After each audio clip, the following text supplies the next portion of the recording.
बिस्मिल्लाहिर्रहमानिर्रहीम। अस्सलाम वालेकुम। आज हम बना रहे हैं शलजम गोश्त, जिसके लिए चीज़ें ले रहे हैं। सबसे पहले एक मीडियम साइज़ प्याज है, जिसको हमने काट लिया बारीक। 2 हमने दरमियाने साइज़ के टमाटर लेके चॉप कर लिए हैं। हाफ कप दही है। 1 टेबल स्पून लहसुन का पेस्ट है। हाफ टी स्पून हल्दी powder. 1 tablespoon red chilli powder. 1 tablespoon से थोड़ा सा कम मैंने नमक लिया है, आप अपने अंदाजे के मुताबिक ले सकते हैं। 2 टेबल स्पून शक्कर है। 2 टेबल स्पून हरा धनिया कटा हुआ और 4 से 5 हरी मिर्चें ली हैं। 1 टी स्पून गरम मसाला पाउडर। थोड़ी सी पालक है जो काट लेंगे हम, ये तकरीबन हाफ कप के करीब है।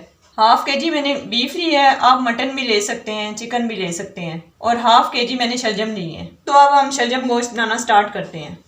हम फ्लेम ऑन करेंगे और एक देगची या कढ़ाई जिसमें आपने अपना सालन बनाना है वो लें, और इसमें जो बीफ है वो डाल देना है सबसे पहले।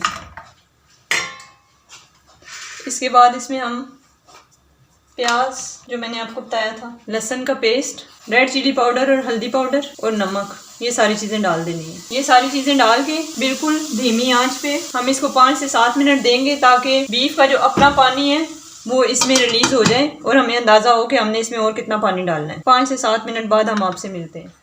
5 से 7 मिनट हो गए हैं और बीफ का पानी थोड़ा थोड़ा रिलीज हो गया। इसको अच्छी तरह मिक्स करेंगे। ये मिक्स हो गया। अब इसमें हम तकरीबन 1 गिलास पानी डालेंगे और इसको मीडियम आंच पे गलने के लिए रख देंगे। तकरीबन आधे घंटे तक आंच को हम मीडियम कर देंगे। आधे घंटे बाद हम आपसे मिलेंगे। आधा घंटा हो गया और 80% पानी खुश्क हो गया है गोश्त का। अब इसमें ये जो शलजम मैंने आपको बताए थे ये डालने हैं और टमाटर डालने हैं। ये डाल के इसको मिक्स करना है और फ्लेम को मीडियम हाई करके इसको कवर करना है 5 मिनट के लिए।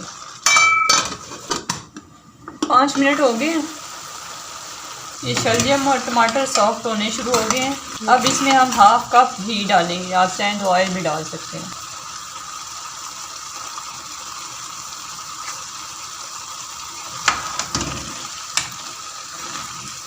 ये घी हमने डाल दिया। अब घी के साथ इसको 10 मिनट तक भूनेंगे। साथ इसमें हरी मिर्चें जो मैंने आपको बताई थी वो डालनी है, और ये हाफ कप जो पालक मैंने आपको बताई थी ये काट के डालनी है।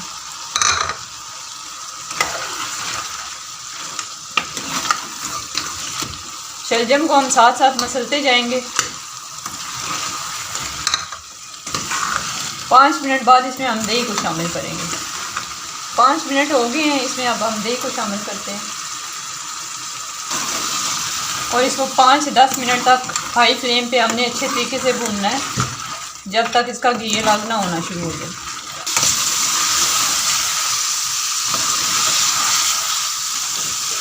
अब इसमें से घी अलग होना शुरू हो गया। अब जो मैंने शक्कर आपको बताई है वो इसमें हम डाल देंगे।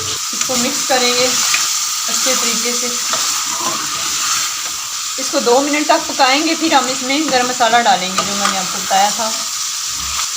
अगर आपने इसकी ग्रेवी बनानी है तो इसमें हाफ कप पानी ऐड कर दें। इस स्टेज पे गरम मसाला पाउडर डालेंगे।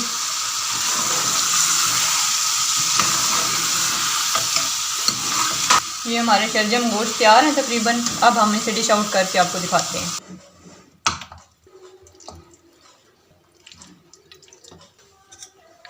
हमने इसे डिश आउट कर लिया। अब इसमें हम हरा धनिया डालेंगे। तैयार है हमारे आज के आसान तरीके से बनने वाले शलजम गोश्त। अगर आपको आज की हमारी रेसिपी पसंद आई है तो इसे लाइक करें, कमेंट करें, हमारे चैनल को सब्सक्राइब करें। अगली वीडियो तक के लिए अल्लाह हाफिज़।